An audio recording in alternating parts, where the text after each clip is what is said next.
We are one lap shy of the halfway point here in the Camping World 300 at Daytona. Working caution number 2 on the day. Almost everyone has been on and off pit road, including the 24 car, the Ford of Eric McClure, getting some work. Why don't we watch our front tire carrier for that team, John Booslow, who's carrying a camera and a microphone. All right, boys, here we go. 4 tires of fuel, a couple adjustments. Take our time, watch out for that car. Go easy pulling, go easy on. Go on temp suspenders. Take our time here. Wait for Richard. Easy off. Easy on.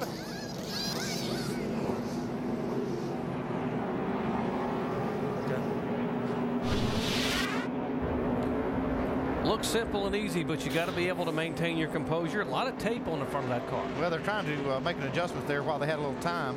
Changed all the tires, and you can see Booslow go back and get a piece of tape they put on the grill, trying to make it run just a little bit faster.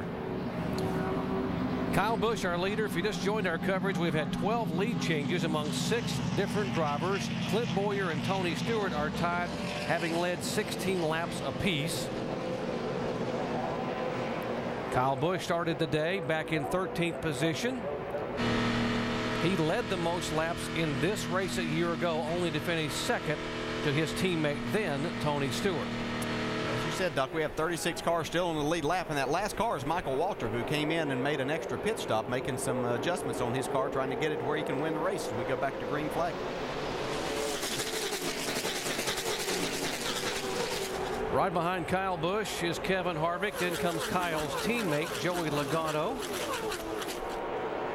Then Harvick will have some help back there. Clint Bowyer, his Cup Series teammate, back in 4th position. They were getting the green flag. They were getting the cross flags. We're halfway through this race, so 60 laps to go.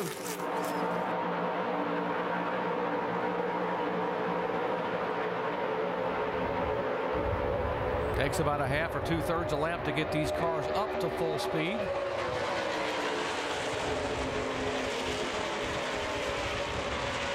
Well, we saw a moment ago one of the crew members on the 80 car get clipped as the Leffler's car came by. Let's listen in. Couldn't figure out why they kept showing the replay of our pit stop. Now I saw why.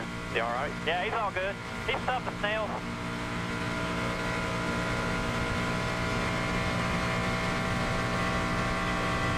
Shannon.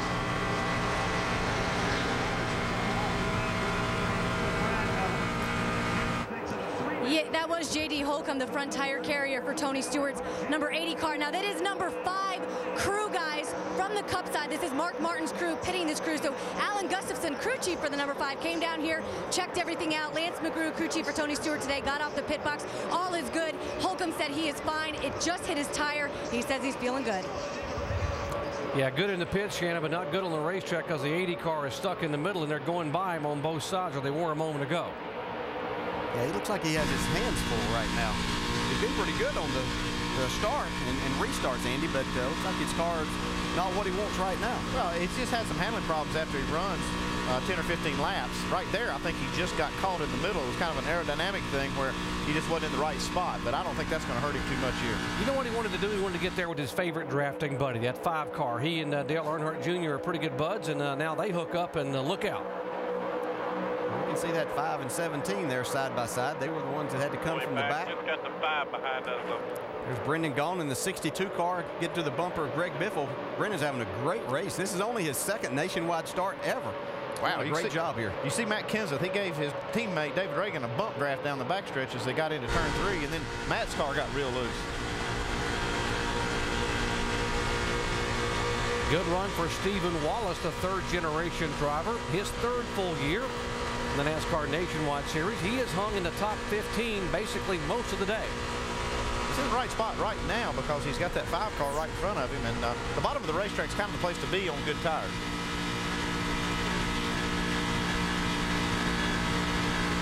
That is the 16 car of Biffle outside of young Wallace. That's 12th and 13th you're looking at there behind Dale Earnhardt Jr.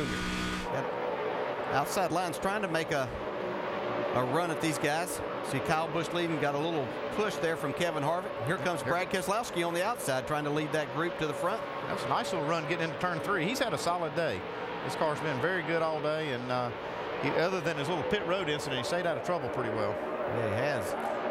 Mike Bliss right there underneath Keselowski also on the bottom. Now Mike Bliss, you see that Joey Logano now moving out to try to move around the second place car of Harvick and get up with his teammate Kyle Busch. Vince?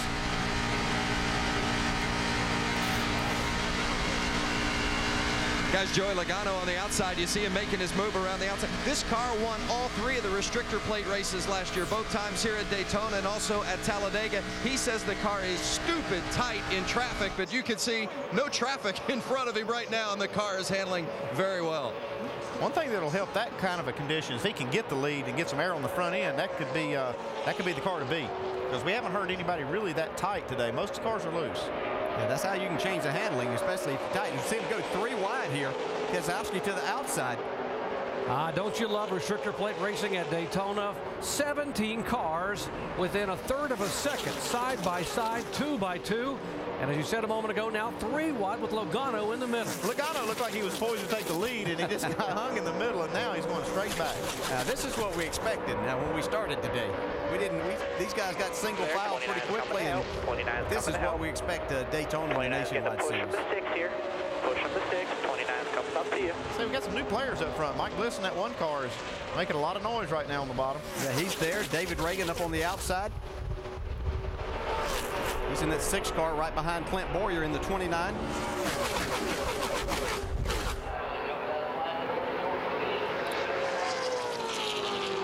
They know it's halfway, and these are 300-mile races, not 500-mile races, so might as well go while you can.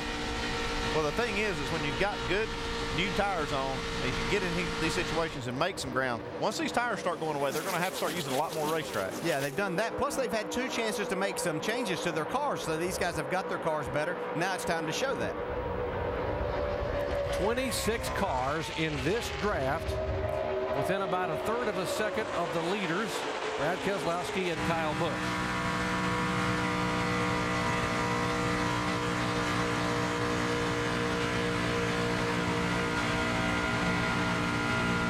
Harvick's car just bouncing around back there. I guarantee you those things are a handful, Dale, especially when you don't have as much room to work.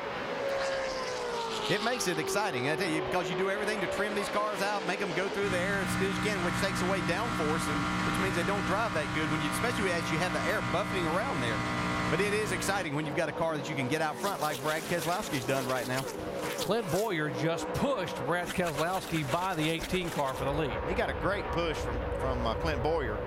Now you can see the high line's kind of taken over.